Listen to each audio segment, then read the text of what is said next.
Plaintiff Amanda Thomas was friends with the defendant until they went on a trip to Atlanta and everything fell apart. Amanda claims while there, they got in a huge fight, and she's suing because the defendant ended up stealing her property.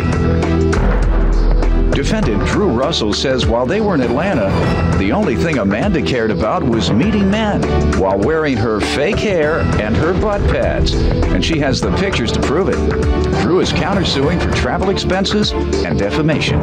Start with you. Okay, Your Honor. I've known Drew for a couple years now.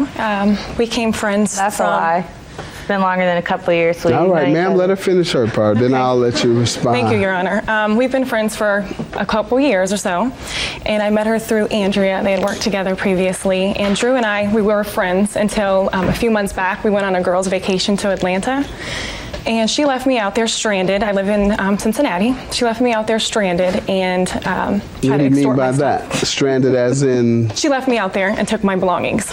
She left me in Atlanta. Okay. For my mom. You rode with her in a car and she Yes, I rode did. off in the car? Yes, she did. And wouldn't give you a ride? Correct. Okay. She did. She took off in her car. Okay. With another person. Correct. Any reason?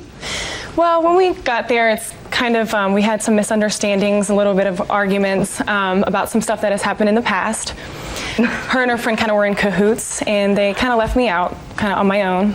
They kind of did their own thing. I did my own thing as well. Left you out while you all were on the trip? Yes, they did their own thing. Alienated you? They did, yes. All And she's the one with the car. I didn't have the car. Gotcha. Left me many times, tried to call her to see where they're at. They went out to eat without me. We went out with some friends out there, and they were miserable the whole time because our friends wouldn't pay for all their stuff when we went out. That's what they expected. They were acting like they didn't have fun. They didn't want to do anything. They didn't want to go out, and they sent me text messages that they were leaving me and that I'd have to hurry up and get back to the hotel. And I had offered to give her gas money to come And why did you all have problems with each other again? We had some misunderstandings when we first got there. Okay. About some stuff that happened in the past, Let me Your hear Honor. from you. Give me some background, then we'll get to the Okay. specifics of the Your property. Honor, me and Amanda have been friends since roughly about 2005, 2006, so it's longer than a couple of years. We were good friends. She called me and she said, hey girl, we need to take a trip. A week later, she says, hey, my friend's having a party in Atlanta, let's go to Atlanta. And I had just got a new car, so I'm like, okay, we can go, I'll drive. We get down there, and all she cared about was putting on her fake butt, her fake hair, and going out and kicking it with random guys in Atlanta That's not that true. she didn't Right even here. know. And, that's not the place she wanted to run around anyway. Like, it's not okay. So she What's paid. wrong with Atlanta? The guys down there apparently like, a little bit of everybody. I don't understand. You never heard of the down low? Atlanta's yeah. like the biggest place for it. I have heard that Atlanta has a disproportionate number of guys who are down low. Yeah. Down low meaning they engage in relations with both men and women and don't tell the women. Exactly. Yeah. Very deceptive, so you don't have a lot of respect for that. You should be who you are. If you're gay, say you're gay. If you're bisexual, say you're bisexual. Meet a woman, you say, what do you like? I like men and women. If you meet a man, I like men. Just say it. Say who you are. I'm just using that example. I only Amen. like women, but if I like men, I'd say that too. Right. Now, caring about what folks might think, including some of these preachers who fuss about folks' sexuality and then they go in the back. Go ahead, I'm sorry. I'm sorry, forgive me. I'm sorry, forgive me.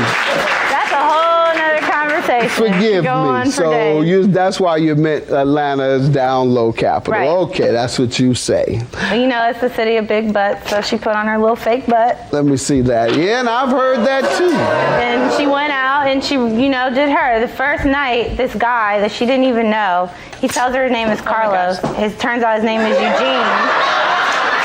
His name is actually Eugene, and Carlos was his Facebook name. He tells us he has us on 5 different VIP lists for 5 different clubs. So we're like, okay, when we get there, he comes to our room with an open bottle. She starts drinking it.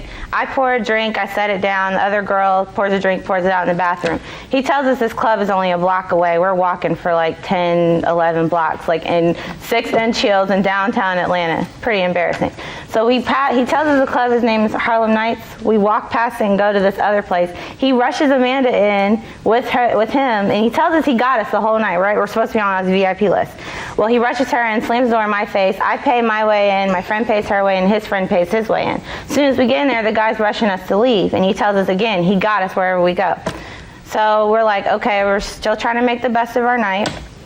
We go to another place. We're waiting in line for 30 minutes. We get up to the front of the line. The lady tells the guys 30 ahead. By that time, I was like, man, this is, been the night from hell. I just want to go home and start over again the next day. So we tell him to take it back to the room.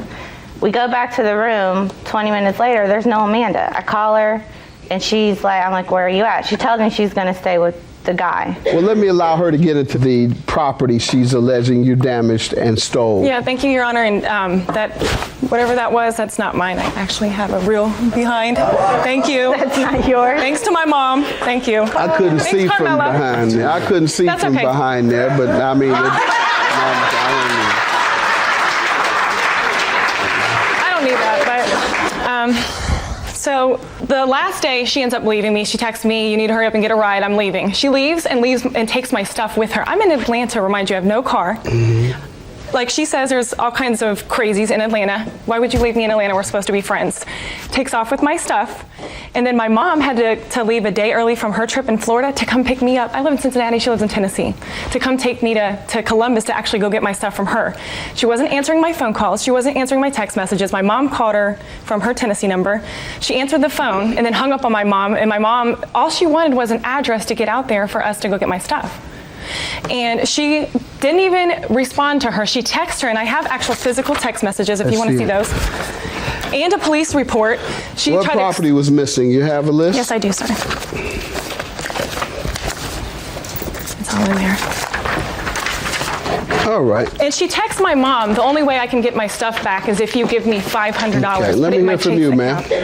I'm not the type to just leave anybody high and dry. I don't steal people's stuff. I have a text message of her telling me if I leave early to take her stuff with me. And I asked her, I said, and do what with it? Put it in your car. What do you think? These guys are drunk. They can't come back and get me. She was never stuck in a hotel because the whole time we were in the room, she was gone off with somebody else. Yeah, I'm less interested in that than I am the property. So you said something about a text where she asked you to get her property, and she Your Honor, I can admits to explain that. that too. Your Honor, I can explain that.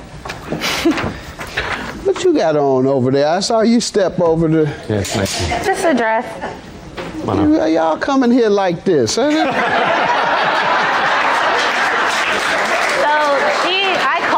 Trying to entice the judge. I'm not available. Very inappropriate. I called her Trying to exercise undue influence. I called her repeatedly and told her we were trying to leave. She tells me she can't get back because the guy's drunk. Okay. Next morning, I call her and I tell her, where are you at? It's time to go. And we're going to leave in like an hour or so. And she says, well, I can't get back there right now. And I'm like, why not? Where's dude at? Well, he's asleep. He can't bring me back. We got to go. My car's acted up. I need to go home. If I wouldn't have left when I did, I would have took the chance of breaking down in the middle of nowhere. And we did break down in the fast lane on the freeway. To property? Her stuff, I turned into the police detective that she had called me, and I have a log of everything that I turned in. You turned in everything to the police? Yep, everything that was there in that room. Your Honor, she did not. You never tried to extort any money for her things? She still owes money for the trip. So I told her mom that she could get her stuff once she gives me my money. Before you turned it in? Yeah. So you tried to extort her in the beginning? No, not extort her. I wanted the money that she... That's what it is. When you say, unless you give me something, I'm not going to give you something back, that's extortion. No, well, that wasn't the goal. I just wanted what she owed me for the trip. Because you sue. If someone owes you something, then you sue them. Evidence and property inventory. Let's see here. Compare some of this. Sir, I can give you the police report too. What does that indicate? Extortion. I went to the police station. They wrote up a report. Let's see it. What date? That was on the 28th. Her stuff is not at my house. All right, here we go. I will give you the address to where it is after I see a deposit of $500. This is what you said on March 28th. That's right, extortion. But I knew that you were withholding her things. Your counterclaim for travel and defamation, how does she owe you? She still owes me for the cost of the trip. Basically, she used me down there. I booked the room on my credit card. I drove my car. It broke down. She was off doing whatever while the whole time I was doing it. Then she tells me What was the agreement on travel expenses? that everything would be split. Okay, how many ways? 3. All right, ma'am, did you pay your share? I sure did, sir. How did you pay it? How did I pay? With cash? To whom? To her. It's to Drew. It's in her. cash. Your She Honor. paid It's right here. It's in what? Let's see It's it, right please. here, Your Honor. I have bank Gave statements me that show. 46 for gas and 46 for the hotel room. No, 42 for the hotel. But I paid $8 But to the because she butler. ruined our trip, I believe she should pay for all the gas and for the entire hotel bill. How think does she that's fair. defame you? She's telling people that I'm this thief, that I stole her stuff, that I just left her for dead, and I was in cahoots with the other girl, and we were. How did it ruin your reputation? Because that's not who I am at all. I'm not a thief. I don't leave people out for dead. I'm always the one trying to make sure that extortion everyone can else be is okay. construed as larceny. You're trying to take something that doesn't belong to you, meaning the $500 you were demanding. So I'm not going to grant you a judgment for defamation because you did commit a criminal act. And with regard to the travel expenses, clearly, as I just read, you say because she ruined the trip, she should pay for all of this. Well, I didn't say ruin. I thought she used me to go down there to get to Atlanta, and she needed ma'am, a ride down what there. is your emotional distress claim for? Your Honor, I missed 2 days off of work. My mom had. Why? Because I drove out with my mother to Columbus to go get my stuff. I stayed a night in a hotel because she's supposed to return my stuff. $3,340 is your judgment. I believe that it was emotionally distressful for you to have to go through all of this and miss work and go to another city with your mother and try to track down your things. With regard to the travel expenses, ma'am, I'm going to deny that. And the defamation, you allege she has told others that you are a thief. And as I said, extortion can be construed as larceny. Therefore, I'm not granting you any type of judgment, defamation, nor anything for travel expenses. Judgment for the plaintiff. Thank you, Your Honor. You play the victim, You see and the outfit? you're so good. See the outfit? You're so good at playing the victim, Amanda. You're just so good. But liars, you see your day. You really do, and it's going to come out. And you might have won today, but you're going to lose way down the line, and it's fine. It's so fine. It's a shame that a friendship had to end this way, but it's fine with me. I'm good. Okay.